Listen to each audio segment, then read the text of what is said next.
Hello guys and welcome back है तुम्हारे favourite channel एनिमेडी पे। एंड मैं जानता हूँ भाई वीडियो फिर से बहुत ज्यादा लेट हो गई, इसलिए इस वीडियो को बनाने के बाद ना मैं तुम लोगों की संतिर खुद को 2-3 लाख घुसे मार लूंगा, तो प्लीज मेरे को माफ कर देना। बट एनीवेज, जैसा कि तुम लोगों को याद होगा कि हम लोग ने हमारे पिछले पार्ट में हमारे एनिमे के मेन विलन लाइट और विजर्ड किंग की फाइट को देखा और हमें ये पता चला कि विजर्ड किंग और लाइट कितने ज्यादा स्ट्रॉन्ग होते हैं। उसके बाद हमारे आस्था भाई एक ट्रिपल डेट पे जाते हैं फिनरल और लक के साथ। एंड वहाँ पे एक और लड़की हमारे आस्था भाई के पीछे पागल हो जाती है और आस्था से पूछती है, आस्था तुम्हें भी कोई लड़की पसंद है क्या? हाँ, एक है जिसे मैं बहुत ज्यादा पसंद करता हूँ। एंड नोएल को लगता है कि आस्था उसकी बात कर रहा होता है, लेकिन हम लोग जानते हैं भाई आस्था किसकी बात कर रहा होता है। एंड उसके बाद ये लड़की आस्था से कहती है, तुम क्यों ना कभी मेरे भाई बहन से मिलने मेरे घर आओ आस्था। हाँ क्यों नहीं। एंड इसके बाद आस्था, नोएल और ये दोनों वापस अपने बेस पर लौट जाते हैं। अब आगे क्या यार आस्था, अगर तुम मुझे पसंद करते हो तो मुझे बता दो ना। ओए नोएल, तुम्हें पता है आज हम लोग का बाथरूम का है?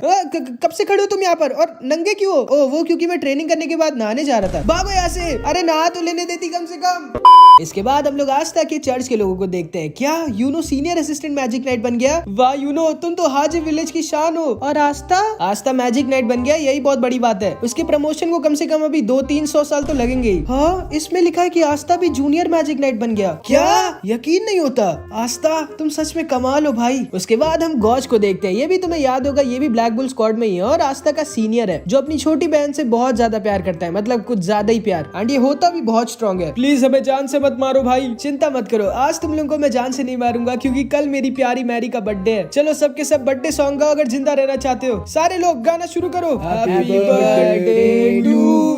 अगले दिन, ठीक है ध्यान से सुनो तुम सारे गधों, क्योंकि आज हम लोगों की सैलरी आई है, इसलिए आज तुम लोगों की छुट्टी है। ये मैं जा रहा हूँ कैपिटल पर अटैक करने। पागल हो क्या? यामी सर, आज मेरी बहन मैरी का बर्थडे है, मुझे 1 साल की छुट्टी मिलेगी क्या? नहीं बिल्कुल नहीं। पागल हो? मैं तो चला जुआ लड़ने। मैं जा रही हूँ चौथी बार डिनर करने। आओ सब लोग दारू पी के कल तक सो जाते हैं। तुम सब के सब पागल हो। मैं तो चला किसी लड़की को पटाने। ओए पहले जरा मेरे को बाथरूम तक छोड़ दो, इमरजेंसी है। क्या? उसके बाद हम आस्था और मैग्मा को देखते हैं, जिन्हें चुपचाप नोएल छुप के देख रही होती है। मैग्मा सेंपाई, मुझे कोयल टाउन तक अपनी क्रेजी साइक्लोन से छोड़ सकते हो क्या आप? क्यों, वहाँ क्यों जाना है तुम्हें? आस्था 1 मिनट, वहीं पे तो वो लड़की रहती है, कहीं आस्था उससे मिलने तो नहीं जा रहा? वो मैं आपको रास्ते में बताऊंगा। ठीक है आ जाओ आस्था, तुम्हें तो मैं पाताल लोक तक छोड़ा हूँ, कोयल टाउन तो पास में ही है। Thank you Magma senpai. उसके बाद आस्था और मैग्मा कोयल टाउन की तरफ निकल जाते हैं। नोएल बहुत गुस्सा होती है क्योंकि उसको लग रहा होता है आस्था रेबेका से मिलने जा रहा है। एंड नोएल को बिल्कुल सही लग रहा होता है क्योंकि आस्था कोयल टाउन रेबेका के भाई बहन से ही मिलने जा रहा होता है। एंड गॉज भी कोयल टाउन में होता है क्योंकि उसकी बहन मैरी भी यहीं पे एक चर्च में रहती है। आज मेरी प्यारी मैरी का बर्थडे है, मैं बस दोबारा से अपनी प्रिंसेस को देखना चाहता हूँ। बस थोड़ी देर और वेट करो मेरी आंखों, हमारी प्यारी मैरी हमें दिखने वाली है। कैसा पागल है भाई ये। एंड इस पागल को सारे के सारे दुकान वाले भी पागल बनाते हैं और अपना सारा का सारा सामान इसको मैरी के नाम पे बेच देते हैं। एंड ये हर बार सारे दुकानदारों का सारा सामान अपनी मैरी के लिए खरीद के ले भी आता है। मेरी मैरी, मैं बस आ गया, कहाँ हो तुम? लेकिन तब ये देखता है कि मैरी आस्था के साथ खेल रही होती है। साले आस्था, तुम्हारी हिम्मत कैसे हुई मेरी बहन को छूने की? अरे गॉड सेंपाई, आप यहाँ क्या कर रहे हो? मैंने तुम्हें कितनी बार मना किया था मेरी बहन से दूर रहना, तुम्हें समझ में नहीं आता क्या? अरे मुझे नहीं पता था कि आपकी बहन है। हंस क्यों रहा है पागल? तुम कर क्या रहे हो यहाँ पे? मैं तो बस रेबेका और उसके भाई बहन से मिलने आया था। तो उनसे ही मिलना, मेरी मैरी से क्यों मिलना है? रुक जाइए भैया, प्लीज आस्था को मत मारिए, मैं आस्था से बड़े होकर शादी करूंगी। क्या? एंड नोएल भी इनको चुपचाप छुप के देख रही होती है। एंड इस चीज को सुन के गॉज अंदर से पूरा टूट जाता है। आप ठीक तो हो ना गॉज सेंपाई? आस्था अब तुम्हें मरना होगा। पागल हो क्या? एंड गॉज आस्था के ऊपर अटैक करने लगता है। गॉज सेंपाई, वो छोटी बच्ची है, छोटे बच्चे तो कुछ भी बोलते हैं। तुम्हारी हिम्मत कैसे हुई मेरी प्यारी मैरी को अपने जाल में फंसाने की? एंड गॉज आस्था के ऊपर अटैक कर रहा होता है, लेकिन तभी पीछे से सिस्टर साकू आ जाती हैं। बस बहुत हुआ, लड़ाई मत करो, छोटे बच्चे डर रहे हैं। तुम यहाँ पे क्या कर रही हो चुड़ैल? मैरी को वापस ले जाने आई हूँ। मैं तुम्हारे जैसे बदतमीज लड़के के साथ मैरी को नहीं छोड़ सकती, वरना वो भी बिगड़ जाएगी। क्या बोला तुमने? जो तुमने सुना। एंड सिस्टर साकू मैरी को लेके वापस चर्च चली जाती है। नहीं मैरी। एंड गॉज वहीं पर दुख के मारे बेहोश हो जाता है। आस्था, वैसे काफी रात हो गई है, तुम चाहो तो मेरे घर पे रुक सकते हो। हाँ क्यों नहीं। नहीं आस्था, इस औरत को मैं छोड़ूंगी नहीं। एंड फिर आस्था रेबेका के साथ उसके घर आ जाता है, जो कि एक होटल भी होता है। वाह इतना टेस्टी खाना, तुम सच में एक बहुत अच्छी वाइफ बनोगी रेबेका। क्या सच में? एंड इन दोनों की बातों को सुनकर नोएल बहुत ज्यादा गुस्सा हो रही होती है। उसके बाद रात में भी ये बेचारी चुपचाप छुप के आस्था के ऊपर नजर रखी होती है। बेचारी बहुत प्यार करती है हमारे आस्था भाई से। यार ये जून के महीने में स्नोफॉल क्यों हो रही है? कुछ तो गड़बड़ है। एंड तभी हम एक लड़के को देखते हैं जो अपनी झाड़ू पर उड़ रहा होता है। एंड इसी ने अपने मैजिक से ये स्नो गिराई होती है। होती है एंड ये अपने मैजिक से सारे के सारे कोयल टाउन के बच्चों को हिप्नोटाइज कर देता है और कहीं पर अपने साथ लेके जाने लगता है। एंड हमारे आस्था भाई यहाँ पर मस्त सो रहे होते हैं, लेकिन तभी आस्था के रूम का दरवाजा खुलता है और गॉच आस्था के ऊपर फिर से अटैक कर देता है। अरे गॉच सेनपाई, मैं तुम्हें मेरी बहन से शादी नहीं करने दूंगा आस्था, तुम्हें मरना होगा। अरे पागल है क्या? एंड आस्था भी अपनी स्वॉर्ड निकाल कर बचने लगता है। ऐसी बात है क्या? Real double mirror magic. And तभी गॉच अपने मैजिक से दो लोगों में मल्टीप्लाई हो जाता है। ये कैसा मैजिक है? एंड फिर ये दोनों गॉच मिलके साथ में आस्था पर अटैक कर देते हैं और आस्था नीचे आकर गिर जाता है। आस्था, एक प्रॉब्लम है। क्या हुआ रेबेका? मार्को टोनी गायब है क्या? एंड तभी आस्था देखता है पूरे शहर के लोग बाहर निकल आते हैं और सबके सब बहुत परेशान होते हैं क्योंकि इन सब के छोटे बच्चे गायब हो गए होते हैं। उसके बाद हम फिर से इस लड़के को देखते हैं जो इन सारे बच्चों को अपने साथ पहाड़ों पर लेकर आ गया होता है। एंड इतना सब हो रहा होता है लेकिन अभी भी गॉच आस्था के ही पीछे पड़ा होता है। गॉच सेनपाई, अभी इन सब का टाइम नहीं है यार, मैं पहले तुम्हें मारूंगा फिर उन सारे बच्चों को बचाऊंगा। अरे यार ये हो क्या रहा है यहाँ पे? एंड तभी वहाँ पर नोएल भी आ जाती है। तुम यहाँ क्या करी हो नोएल? वो मैं बस ऐसे ही घूमने आई थी। आस्था, ये कौन है? ओ ये मेरी बहुत अच्छी फ्रेंड है नोएल। एंड ये दोनों समझ जाती है कि ये दोनों एक दूसरे की राइवल है। वैसे मैंने ढेर सारे बच्चों को उधर पहाड़ की तरफ जाते हुए देखा, क्या हो रहा है यहाँ पे? क्या ये जरूर से किसी की साजिश है? ये नॉर्मल स्नो नहीं है, ये मैजिकल स्नो है। सिस्टर साकू, मैरी कहाँ है? वो भी गायब है गॉच। क्या? अब मैं तुम्हें जान से मार डालूंगा बुढ़िया। एंड गॉच सिस्टर साकू को हवा में उठा लेता है और एक पंच मारने वाला होता है, लेकिन तभी आस्था इसके पंच को रोक देता है और गॉच को उल्टा एक हेडबट मार के गिरा देता है। आपको तमीज नहीं है क्या बूढ़े लोगों से पेश आने की? तुम्हें तमीज है क्या अपने सीनियर से पेश आने की? मैं तुम्हें मार डालूंगा आस्था, लेकिन पहले मुझे मेरी प्यारी मैरी को बचाना होगा। वही तो, मेरी मैरी के पास मेरा मैजिक मिरर है, मैं उसे ट्रैक कर उसको ढूंढ सकता हूँ और उससे हम लोग उन सारे बच्चों को भी ढूंढ सकते हैं। हाँ गजब का आइडिया है, चलिए फिर। एंड तभी रेबेका टोनी और मार्को की चिंता में रोने लगती है। चिंता मत करो रेबेका, मैं तुम्हारे भाई बहन को कुछ भी नहीं होने दूंगा। रुको, मैं भी चलती हूँ तुम लोगों के साथ। नहीं नहीं, आप रहने दीजिए। नहीं आस्था, इस बुढ़िया को हल्के में मत लो, ये सिर्फ देखने में बूढ़ी है। एंड फिर आस्था, गॉच और सिस्टर साकू निकल जाते हैं इन बच्चों को बचाने। एंड इधर हम इन सारे बच्चों को देखते हैं जिनको स्नो ने अपने मैजिक से हिप्नोटाइज करके रखा होता है। एंड ये स्नो भी एक पागल बच्चा होता है। आज से तुम सब मेरे दोस्त हो। लेकिन तभी गॉच के मैजिक की वजह से मैरी का हिप्नोसिस टूट जाता है। ये कहाँ पर हूँ मैं? तुम होश में कैसे आ गई? तुम मेरी दोस्त नहीं बनना चाहती? बिल्कुल नहीं, मैं तुम्हारे जैसे की दोस्त नहीं बनना चाहती। क्या बोला? एंड स्नो गुस्से में मैरी को मार देता है, लेकिन तभी वहाँ पर बारो आ जाता है। तुम्हें समझ में नहीं आता क्या छोटे बच्चे हमारे लिए कितने जरूरी है? माफ करना भैया। एंड तभी बारो अपने मैजिक क्लास से सारे के सारे बच्चों की मैजिकल पावर देखने लगता है। ये लड़की तो बहुत स्ट्रॉन्ग है। और एक मिनट, ये लड़का, इसमें तो बहुत ही ज्यादा कम मैजिकल पावर है, ये हमारे किसी काम का नहीं है, इसको क्यों लेके आए तुम? एंड बारो मार्को को अपनी केव से बाहर ठंडी स्नो में फेंक देता है, लेकिन तभी ऊपर से वहाँ पर ये तीनों भी आ जाते हैं। एंड आस्था ऊपर से मार्को को देख लेता है। गॉड सेनपाई, वो देखो नीचे एक बच्चा पड़ा है। मुझे फर्क नहीं पड़ता, मैं यहाँ सिर्फ मैरी को बचाने आया हूँ। अच्छा कम से कम मुझे तो नीचे उतार दो। हाँ क्यों नहीं आस्था। एंड गॉड आस्था को वही ऊपर से नीचे गिरा देता है, लेकिन ये थोड़ी बहुत हाइट से थोड़ी हमारे आस्था भाई को कुछ फर्क पड़ने वाला था। तुम सच में एक राक्षस हो गॉच। हाँ तो इस राक्षस से बच के रहो बुढ़िया। एंड सिस्टर साकू भी नीचे आ जाती है। इस लड़के के ऊपर हिप्नोटाइज मैजिक है, चिंता मत करिए। एंड तभी आस्था अपनी स्वॉर्ड से इसके ऊपर का मैजिक खत्म कर देता है। एक स्वॉर्ड जो मैजिक खत्म कर देती है, इतनी रेयर मैजिकल पावर। एंड तभी मार्को होश में आ जाता है और उसे बहुत दर्द हो रहा होता है और ठंड भी लग रही होती है, तो वो वहीं पर रोने लगता है। एंड तभी सिस्टर साकू अपने हीलिंग मैजिक से इसको हील करने लगती है। ठीक है मार्को, तुम यहीं पर रहना, हम दोनों उन सारे बच्चों को बचा के आते हैं। नहीं प्लीज मुझे छोड़कर मत जाओ आस्था, मुझे डर लगता है। चिंता मत करो मार्को, ये लो मेरी रोब, जब तक ये तुम्हारे पास है तब तक तुम्हें डर नहीं लगेगा। और तुम तो स्ट्रांग हो ना मार्को? हाँ, और हाँ भाई प्लीज इसका ख्याल रखना, ठीक है? ये मेरी जान है। ओके। एंड फिर इधर हम बारो को देखते हैं जो मशीन से इन छोटे बच्चों के अंदर का सारा मैजिक चूस रहा होता है। एंड अगली बारी मैरी की होती है और मैरी बहुत डरी हुई होती है और रो रही होती है, लेकिन तभी वहाँ पर गॉच आ जाता है। मैरी! एंड मैरी की आंखों में आंसू देख के पगला जाता है गॉच। ये क्या? रोको से स्नो। एंड स्नो अपने मैजिक से गॉच के ऊपर अटैक कर देता है, लेकिन गॉच बहुत ज्यादा स्ट्रांग होता है। तुम लोगों की हिम्मत कैसे हुई मेरी प्यारी मैरी को रुलाने की? बारो समझ जाता है कि ऐसे गॉच नहीं रुकने वाला, इसलिए वो अपना दिमाग लगाता है और मैरी को पकड़ लेता है। ध्यान से सुनो, अब अगर तुम जरा सा भी हिले तो तुम्हारी प्यारी मैरी को मैं प्यार से भगवान के पास भेज दूंगा। एंड इसकी वजह से गॉच वहीं पर रुक जाता है। अभी टाइम है स्नो, खत्म कर दो इसे। एंड इसके स्नो मॉन्स्टर्स गॉच को खत्म करने ही वाले होते हैं, लेकिन तभी वहाँ पर आस्था आ जाता है एंड अपनी स्वॉर्ड से मैरी को भी बचा लेता है और इन सारे मॉन्स्टर्स को एक बार में खत्म भी कर देता है। ये क्या? एंड मैरी बच जाती है और भागते हुए गॉच की तरफ आने लगती है। एंड मैरी की क्यूटनेस को देख के गॉच की नाक से खून निकल आता है। भाई ओ मेरी प्यारी प्रिंसेस, अपने भैया के पास आ जाओ। लेकिन मैरी इसके पास नहीं आती, बल्कि आस्था के पास जाकर उसे गले लगा लेती है। तुमने मुझे बचा लिया आस्था, तुम ठीक तो ना मैरी? अब मैं तेरा खस्ता बना दूंगा आस्था। नहीं, आप मेरे रहते मेरे आस्था को नहीं छू सकते। एंड तभी इधर सिस्टर आके इन सारे बच्चों को देखती है। अरे नहीं, इन बच्चों के अंदर से सारा मैजिक चूस लिया गया है, ये बेचारे शायद अब कभी भी मैजिक नहीं यूज कर पाएंगे। क्या? एंड इसको सुन के आस्था को खुद की याद आ जाती है कि उसे कितनी दिक्कत हुआ करती थी क्योंकि उसके पास मैजिक नहीं था। एंड अब वही सब इन सारे बेचारे बेचारे बच्चों को भी झेलना पड़ेगा। उस आदमी ने कहा था कि इससे हम लोग बहुत सारे पैसे कमा सकते हैं। क्या कैसे राक्षस हो तुम, तुम्हें पता है तुमने इन बेचारे बच्चों की पूरी जिंदगी बर्बाद कर दी। बारो अपने मैजिक ग्लास से देखता है तो उसे पता चलता है कि आस्था के पास तो बिल्कुल मैजिक है ही नहीं।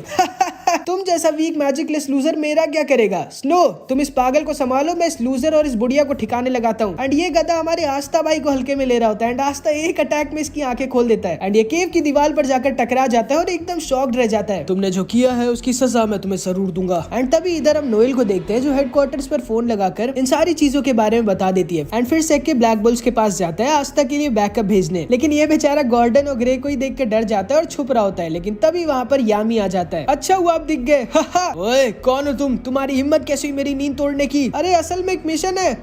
भाड़ में गया तुम्हारा मिशन।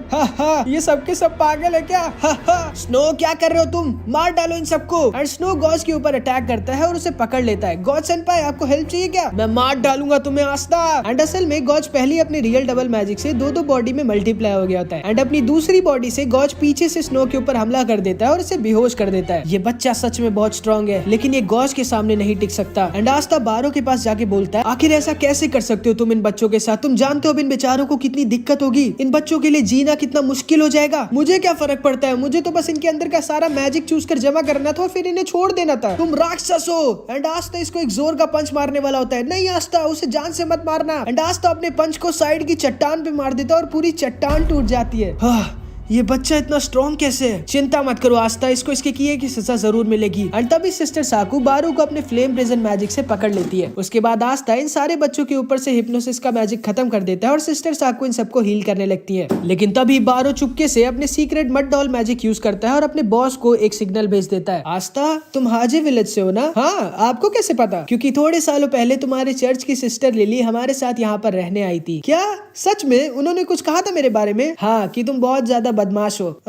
लेकिन उन्होंने एक और चीज मुझसे कही थी। क्या, एक लड़का जिसके पास बिल्कुल भी मैजिक नहीं है। हाँ लेकिन उसका सपना है विज़र्ड किंग बनना। ये तो इम्पॉसिबल है, बिना मैजिक के तो वो मैजिक नाइट तक नहीं बन सकता। विज़र्ड किंग तो बहुत दूर की बात है। हाँ मैं जानती हूँ, लेकिन वो फिर भी कभी भी गिव अप नहीं करता और हर दिन बहुत ज्यादा ट्रेनिंग करता है। और पता नहीं क्यों लेकिन मुझे यकीन है कि आस्था एक दिन विज़र्ड किंग जरूर बनेगा। जिसको सुन के आस्था बहुत खुश हो जाता है और थोड़ा सा इमोशनल भी हो जाता है कि सिस्टर लिली को भरोसा है कि वो एक दिन विज़र्ड किंग बनेगा। लेकिन तभी आस्था देखता है गॉच स्नो को बहुत गंदा मार रहा होता है। तुम्हारी हिम्मत कैसे हुई मेरी मैरी के ऊपर हाथ उठाने की। बस करो गॉच, वो एक बच्चा है। हाँ उसे माफ कर दीजिए भैया। नहीं, पहले मैं खुद इसे जान से मारूंगा, उसके बाद मैं उसे जान से मारूंगा। आखिर कहाँ हो आप बॉस, जल्दी आइए। एंड तभी बारू की बॉस वहाँ पर आ जाती है जो कि कोई और नहीं बल्कि शैली होती है। अरे मेरे प्यारे आस्था, तुम यहाँ क्या कर रहे हो। आज मैं तुम्हें अपने साथ लेके जाऊंगी फिर तुम पर एक्सपेरिमेंट करूंगी। अरे ये तो वही पागल लड़की है। बारो तुमने मुझे इतना जल्दी क्यों बोला जबकि अभी तुमने इतना थोड़ा सा ही मैजिक जमा किया है मेरी मदद करने के लिए। और क्या, तो तुम हो जिसने मेरी मैरी को किडनैप करवाया था। एंड गॉड शैली के ऊपर अटैक कर देता है लेकिन शैली फिर से अपने सैलेमेंडर मैजिक का यूज करती है और बच जाती है। कौन हो तुम, मेरे और आस्था के बीच में मत आओ। ये कैसा मैजिक है। इसका सैलेमेंडर मैजिक को एब्जॉर्ब कर लेता है और जितना ज्यादा मैजिक एब्जॉर्ब करता है उतना ही ज्यादा स्ट्रॉन्ग होता जाता है। एंड तभी आस्था भी शैली पर अटैक करता है लेकिन शैली आसानी से आस्था को डॉज कर देती है। मैं जानती हूँ आस्था, तुम सामने वाले के मैजिक को तब तक नहीं खत्म कर सकते जब तक तुम उसे छू ना लो। एंड तभी गॉच भी इसके ऊपर अटैक करता है लेकिन इसका सैलेमेंडर सारा का सारा मैजिक एब्जॉर्ब कर लेता है और ज्यादा स्ट्रॉन्ग हो जाता है। और फिर शैली गॉच के ऊपर अटैक करती है और अपने जेली प्रिजन मैजिक से गॉच को पकड़ लेती है। एंड उसके बाद ये आस्था को भी पकड़ लेती है। आखिरकार मैंने तुम्हें पकड़ लिया मेरे प्यारे आस्था। मैं हमेशा से देखना चाहती थी कि तुम्हारा खून कैसा टेस्ट करता है। पागल हो क्या। लेकिन तभी सिस्टर साकू अपने फ्लेम क्रॉस मैजिक से इसके सैलेमेंडर को अंदर से खत्म कर देती है। ये क्या, इस औरत के पास तो बहुत दिमाग है। मेरे रहते तुम आस्था को नहीं छू सकती। वाह आप तो बहुत स्ट्रॉन्ग है सिस्टर, क्योंकि मैं एक सिस्टर से पहले एक मैजिक नाइट भी थी और मेरा नाम है साकू वर्मिलियन। हाँ वर्मिलियन, आप कैप्टन फुगिलियन को जानती है क्या। हाँ वो मेरा भांजा और मेरा स्टूडेंट था। गजब। ओ बुढ़िया,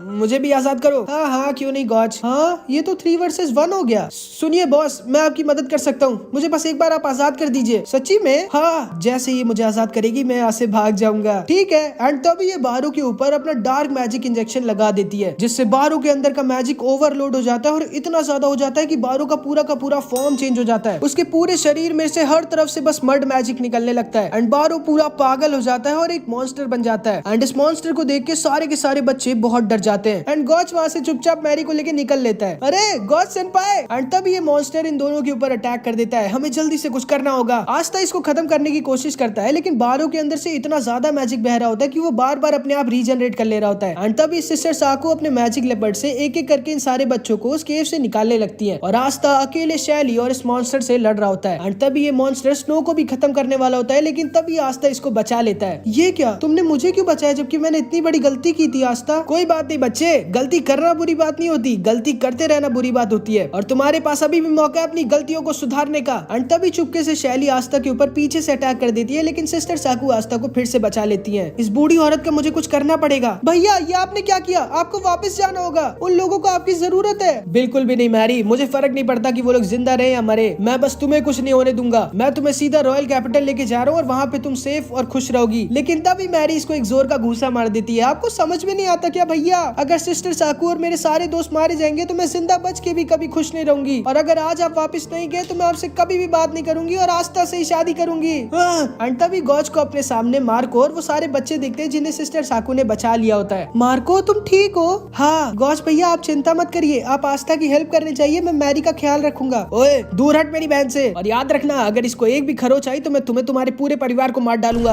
आस्था ठीक तो है ना? चिंता मत करो तुम लोग, मेरे भैया बहुत स्ट्रॉन्ग है, वो आस्था को कुछ भी नहीं होने देंगे। एंड तभी गॉज वापस से आस्था की तरफ लौट जाता है। आस्था आस्था आस्था, आखिर ये सबके सब आस्था आस्था क्यों करते रहते हैं? ऐसा क्या है उस आस्था में? एंड इधर हम आस्था को देखते हैं जो अकेले इन दोनों से लड़ रहा होता है और बहुत ज्यादा थक गया होता है। सिस्टर साकू कितने बच्चे और बचे? अभी बस थोड़े से और हैं आस्था, तुम भले ही उन बच्चों को बचा लोगे आस्था, लेकिन खुद नहीं बच पाओगे, तुम्हारा मरना पक्का है। मैं तब तक नहीं मर सकता जब तक मैं एक दिन बन नहीं जाता द विज़र्ड किंग। आस्था पीछे देखो। एंड तभी आस्था को इस मॉन्स्टर का अटैक लगने वाला होता है, लेकिन तभी गॉज इसको बचा लेता है। अरे गॉज से पाए, अभी तो मैंने तुम्हें बचा लिया आस्था, लेकिन मैं तुम्हें जान से जरूर मारूंगा। अब तुम वही रहो। एंड गॉज अपना रियल डबल मैजिक का यूज करता है और अकेले इन दोनों से भिड़ जाता है, लेकिन गॉज का मैजिक इन दोनों के ऊपर कुछ असर नहीं कर रहा होता, क्योंकि इसका सैलामेंडर गॉज का सारा मैजिक अब्सॉर्ब कर लेता है और ये मॉन्स्टर बार बार रीजनरेट कर ले रहा होता है। लगता है अब और कोई चारा नहीं बचा है, मुझे अपना स्ट्रॉन्गेस्ट मैजिक यूज करना ही होगा। लेकिन तभी अचानक से मड का अटैक गॉज को लग जाता है और गॉज नीचे आकर गिर जाता है। एंड फिर ये मॉन्स्टर एक और बार गॉज पर अटैक कर देता है और इसका अटैक गॉज को बस खत्म करने ही वाला होता है। नहीं मैं ऐसे नहीं मर सकता, मुझे मेरी मैरी का बर्थडे मनाना है। एंड फिर हम गॉज के पास्ट को देखते हैं कि कैसे जब वो बच्चा था तब उसके खुद के चाचा चाची ने पैसे के लालच में गॉज के मम्मी पापा का एक्सीडेंट करवा दिया था और गॉज और मैरी को उनके खुद के घर से ही निकाल दिया था। एंड तभी से गॉज का दुनिया के सारे लोगों के ऊपर से भरोसा उठ गया होता है एंड वो अपनी पूरी जिंदगी बस अपनी छोटी बहन का ख्याल रखने का ही प्रॉमिस करता है, चाहे उसके लिए उसको कुछ भी करना पड़े। माफ करना मैरी, अब शायद मैं तुम्हारा बर्थडे नहीं मना पाऊंगा। लेकिन तभी आस्था आकर गॉज को बचा लेता है। ये क्या,